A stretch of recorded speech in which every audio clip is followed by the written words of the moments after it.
You have some experience with possession. Yes, more than I'd like. An Exorcist movie creeps under your skin and gets you. We pick up the story of Victor and his daughter, Angela. A man who's raising his daughter alone.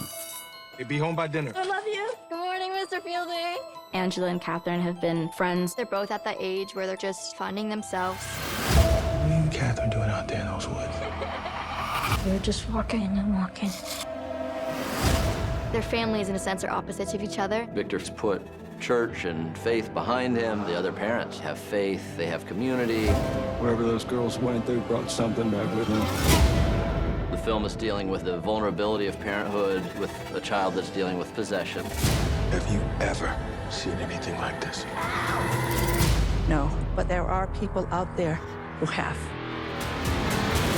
Playing a character that I created 50 years ago, I thought, she's had 50 years of living. Who has she become?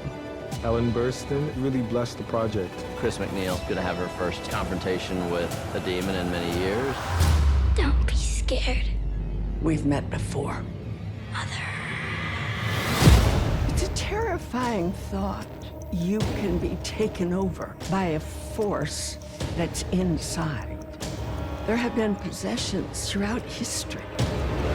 It's not just in one location or one religion or one culture.